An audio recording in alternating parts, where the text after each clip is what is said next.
Hello, this is Coaster Machine here, and today I'll be counting down the top 7 roller coasters at Dorney Park and Wildwater Kingdom located in Allentown, Pennsylvania. Alright, next up we have Woodstock Express, or actually first up. This is just your kiddie coaster. I'm not exactly sure who it's manufactured by, but anyway, it doesn't do much. It's like one drop, a hill, a turn, or helix, and then it kind of ends. So there's not much to be said about this one, except it's a good coaster for the younger kids. Also, this POV is from Theme Park Maniacs on YouTube. Alright, this next coaster is Wild Mouse, the Mauer Wild Mouse added to the park in 2000. This POV was provided by Attraction Spot, and there's honestly nothing special about this ride. The hairpin turns are kind of fun, but not quite that exciting. So that's the main feature of most Wild Mouses, is these hairpin turns. So these go on for a while. I guess you have good views because you're constantly turning back and forth, so you can really see everything in the park. But not for long, as you will be slammed into the side of your seat in the other direction within a few seconds. But this isn't really painful. I know some Wild Mouses can be kind of uncomfortable, but I didn't really have a problem with the restraints on this one. But it just wasn't really that exciting of a ride. I mean, even these little dips at the end didn't really do anything for me. Alright, at the number 5 spot we have Possessed, which is an intimate impulse coaster. That actually started out as Superman Ultimate Escape at Geauga Lake in 2000, but was relocated as Possessed to Dorney Park in, I believe, 2008. And so yeah, as you can see, it has that launch, kind of forceful, but not the greatest launch I've ever experienced. And you just kind of go back and forth while twisting. When you're going vertically forwards, you twist, but when you go vertically backwards, the track stays straight. But I guess you get a little bit of air time. I wouldn't really call it hang time, since you're not quite inverted. But you kind of float out your seat a little, but that's about all this ride does. Yeah.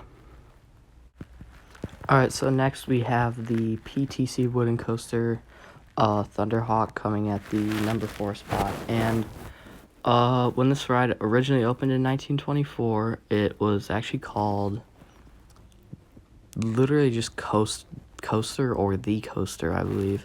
And then in 1989, when the disaster known as Hercules opened, this was renamed to Thunderhawk. I guess this ride kind of surprised me. It was better than I was expecting. Some people described it as one of the roughest wooden coasters they've ever experienced, but I guess with the new trains, and I don't know if it actually got retracked, it's actually pretty fun. So this drop here is decent. Then you get some airtime there, but what surprised me about this ride is the aggressiveness. So this turn, nothing really there, but when you go down there, it kind of whips you around. You get some good laterals. Then up here, then that turn when I rode it was pretty sharp, and I hit my hip on some bar that was in the middle of the seat. But again, some decent laterals there, as you can see there. Then you go down here, airtime there, some airtime less there because of the trim, more airtime there, and then the ride's over. But if you're riding this, it's actually more aggressive than it looks, so to judge this, you actually have to ride it for yourself. Alright, coming at the number 3 spot, we have Hydra the Revenge, a B&M Flores coaster that opened in 2005. So yeah, this ride gets off to a good start right away, as you can see with this JoJo roll here. It provides pretty crazy hang time, and then you go into turnaround to lift. This is probably my favorite Flores coaster, probably mostly for the fact that it's the most unique I've ridden out of the 4 I've ridden. And the elements are a lot different, the layout's a lot different. Some of the other ones seem to have very similar or the same elements, kind of in the same order too. But this one's definitely the most unique, and it has the most unique drop out of any Flores. I don't think any other Flores has a drop like this. You just go straight down a drop, no curving or anything. Then you go up into this kind of banked turn. Doesn't really do anything. Then you got a pretty forceful and whippy 0G roll there. and then you got kind of a corkscrew, and then you go up into this really weird sideways but also inverted cobra roll thing. Not sure what to call it. And then you go here, good laterals there, and then you actually get airtime on this hill. Then you go into an actual corkscrew, and then you just do some more twisting, which pulls some forces, but not a whole lot. But it's really fun, and it's a different experience than all the Flores coasters, which is why I prefer it over the other ones.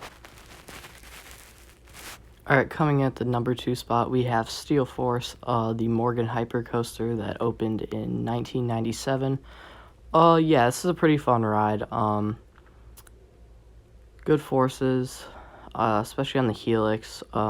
Decent airtime, mainly towards the end, and some on the drop in the second hill. Definitely the better of the 2 Morgan Hyper coasters I rode, the other one being Mamba at Worlds of Fun. It's a pretty fun ride. The restraints are really good. They're like Magnum, but they come down more.